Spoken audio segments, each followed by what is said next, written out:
Hello and welcome to Transverse. My name is Bryson and I'm your Thursday host. It's good to be back. We've been away for a while, which has suited me just fine because I actually had my tonsils out the other week and it was really painful and I wouldn't have been in the best place to actually do a video, although I probably still would have made the effort. But if I couldn't have done it, I would have been able to ask one of our wonderful subs. Anyway, we're back on the horse this week, and this week's topic is the transition process. So, I already had a shot at this video, and I was talking very generally about the transition process. I realized I was talking about a lot of stuff that I didn't have personal experience with, and I don't think that's very cool because I haven't done a lot of research around. I was talking about trans feminine people's experiences, and I don't know enough about that. So I'm having another shot at it, and I'm talking more specifically about my own experience, which I think I should have done all along. So, but I will talk, in case this is the first video you're ever watching about a trans person, I will sprinkle in explanations for a few terms and whatever along the way. So if you can't tell from my voice, I'm from Australia, and the transition process here is different from state to state. So there are 5 states and 2 territories in Australia, and the laws differ in different states around various things, like, weed, for example, around marijuana. Some states have more relaxed laws around that. And the same goes for the requirements for accessing medical transition. So my experience is not the experience of everyone in Australia, and even everyone in my state, because even different doctors sort of have different requirements for doing things. I transitioned in a fair-sized city. It's not the main city in my state that I live in, but it's a fair-sized city. But there's only one psychiatrist that specializes in talking about gender issues here in my city. So everyone goes to see him. Anyway, so my transition process, how did it start? Well, I guess it started by me wearing exclusively masculine clothing, male clothing, in fact. And then from there progressed to binding every day while wearing masculine clothing. And then asking people to use it, asking just my friends to use a different name and pronouns.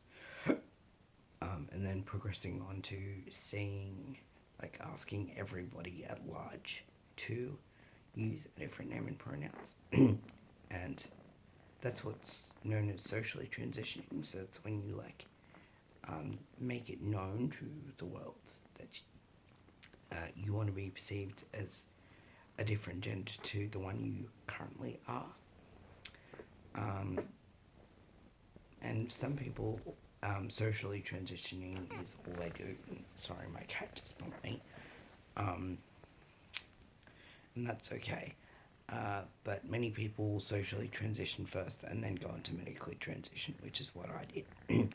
So I went and saw my GP, which stands for General Practitioner. And if you're in the UK, you'll probably know what that means, but if you're in the US, you might not. It is as far as I know, can tell, it's like a family doctor or primary care physician. it's basically a jack of all trades that can then like refer you on to different specialists. So I went and saw my GP and told her I was, needed to look into this and da da da. And she referred me to the aforementioned psychiatrist. And actually went and talked to him 3 times. And the third time was when I went on T. Was when I was like, yep, definitely want to go on T. Get me on the T, mofo. um, he himself, like he didn't require you to have multiple sessions. Some psychiatrists, therapists, doctors, etc., do. It's not a requirement for him, but I think he plays it more on a case by case basis. So when I first went and saw him, I was open about the fact that I wasn't sure, that I was still thinking about it. Da da da da da. So for for me, I went and saw him a few times, and I know other people who went and saw him a few times, but I know a lot of other people who just went in straight away, were very clear about what they wanted, and got on hormones that way. So, yeah, even with the one doctor, it can be different from person to person, which I think is a good thing because, it shows flexibility and a willingness to, have different approaches. But after I got approval from him, I went to an endocrinologist. Well, actually, I went to an andrologist, which is a male hormone specialist, and got my first testosterone shot, and that was really awesome. And from there, I was on T for 2.5 years before I started really seriously looking into getting top surgery. And then same deal, I went back to the psychiatrist to just be like, hey, I'm ready for top surgery, like, da-da-da. And he was like, yep, you're still trans. No, he was really cool about it. And approved me for top surgery, and then then the next year, that was when I got top surgery, and that was really great. So that's how my sort of personal and medical transition, social and medical transition, sort of occurred. Very short summary. Legally, I think it's important to talk about because, it's still a difficult thing for a lot of trans people to go through, and I think that it's important to talk about it in case any non-trans people are watching this. So, in a lot of places, in Australia at least, it's still a legal requirement that you have two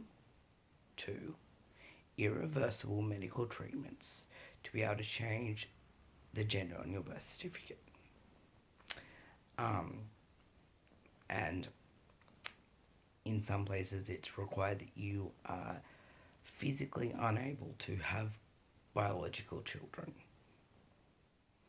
Because, nothing says I'm really trans than wanting to be sterile, right?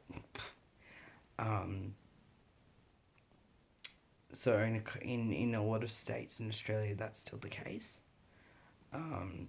Well, actually, I say a lot. I know of 2 where that's definitely the case.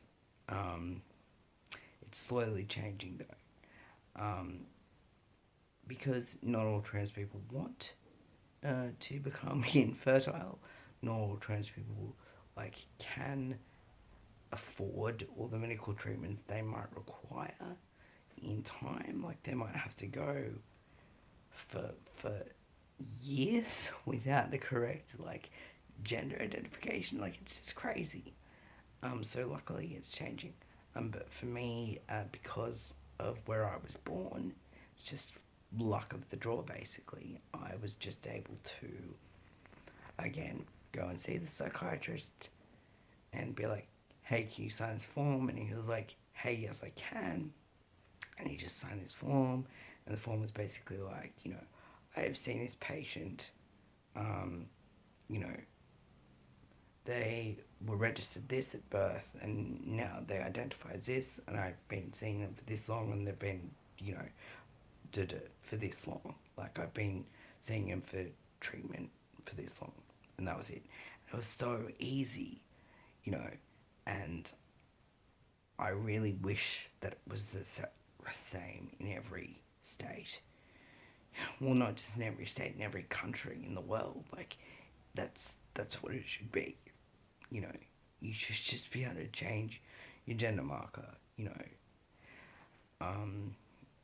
Anyway, that's a little bit about my transition process. I hope you've enjoyed watching this video, and I will talk to you next week.